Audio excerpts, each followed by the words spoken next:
اسلام کا اخلاقی نقطہ نظر۔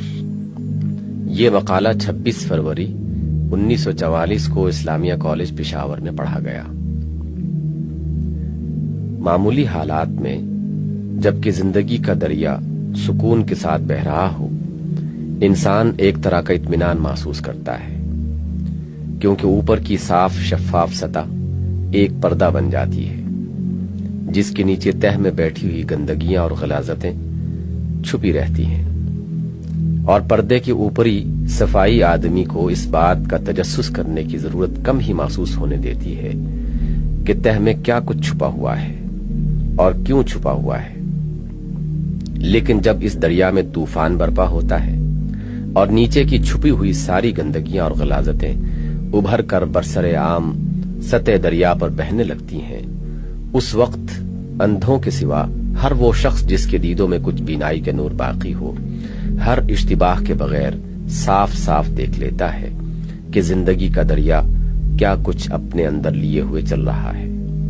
اور یہی وہ وقت ہوتا ہے جب عام انسانوں میں اس ضرورت کا احساس پیدا ہو سکتا ہے کہ اس منبع کا سراغ لگائیں جہاں سے دریائے زندگی میں یہ گندگیاں آ رہی ہیں، اور اس تدبیر کی جستجو کریں جس سے اس دریا کو پاک کیا جائے اور رکھا جا سکے۔ فی الواقع اگر ایسے وقت میں بھی لوگوں کے اندر اس ضرورت کا احساس بیدار نہ ہو تو یہ اس بات کی علامت ہے کہ نوع انسانی اپنی غفلت کے نشے میں مدہوش ہو کر سود و زیاں سے بالکل ہی بے خبر ہو چکی ہے۔ موجودہ قوموں کی اخلاقی حالت۔ یہ زمانہ جس سے ہم آج کل گزر رہے ہیں، انہی غیر معمولی حالات کا زمانہ ہے۔ زندگی کا دریا اس وقت اپنی طغیانی پر ہے۔ ملک اور قوم کے درمیان سخت کشمکش برپا ہے، اور یہ کشمکش اتنی گہرائی تک اتری ہوئی ہے کہ بڑے بڑے مجموعوں سے گزر کر فرد تک کو نزاع کے میدان میں کھینچ لائی ہے۔ اس طرح عالم انسانی کے بیشتر حصے نے اپنے وہ تمام اخلاقی اوصاف اگل کر منظر عام پر رکھ دیے ہیں جنہیں وہ مدتوں سے اندر ہی اندر پرورش کر رہا تھا۔ اب ہم ان گندگیوں کو علانیہ سطح زندگی پر دیکھ رہے ہیں، جن کو تلاش کرنے کے لیے کچھ نہ کچھ تعمق کی ضرورت تھی۔ اب صرف ایک مادرزاد اندھا ہی اس غلط فہمی میں مبتلا رہ سکتا ہے کہ بیمار کا حال اچھا ہے،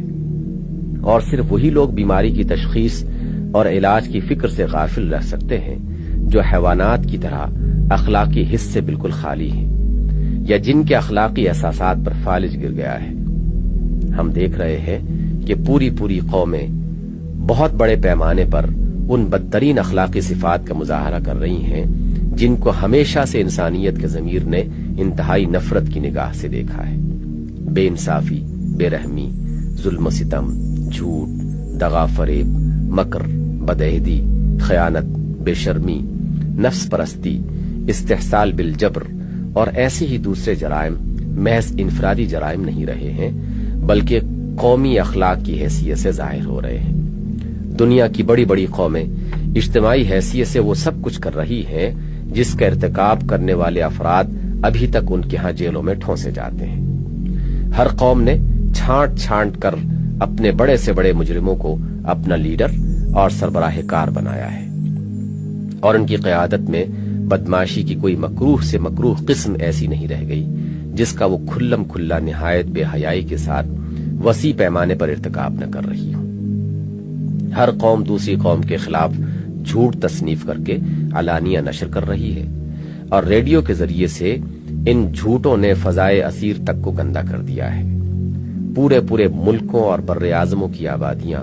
لٹیروں اور ڈاکوؤں میں تبدیل ہو چکی ہیں، اور ہر ڈاکو عین اس وقت جبکہ وہ خود ڈاکہ مار رہا ہوتا ہے نہایت بے شرمی کے ساتھ اپنے مخالف ڈاکو کی ان ساری گناہگاریوں کا شکوہ کرتا ہے جن سے داغدار ہونے میں اس کا اپنا دامن بھی اپنے حریف سے کچھ کم سیاہ نہیں ہوتا۔ انصاف کے معنی ان ظالموں کے نزدیک صرف اپنی قوم کے ساتھ انصاف کے رہ گئے ہیں۔ حق جو کچھ ہے ان کے لیے ہے، دوسروں کے حقوق پر دست درازی ان کے اخلاقی قانون میں جائز بلکہ کار ثواب ہے۔ قریب تمام قوموں کا حال یہ ہو چکا ہے کہ ان کے ہاں لینے کے پیمانے اور ہیں اور دینے کے اور۔ جتنے معیار وہ اپنے مفاد کے لیے قائم کرتی ہیں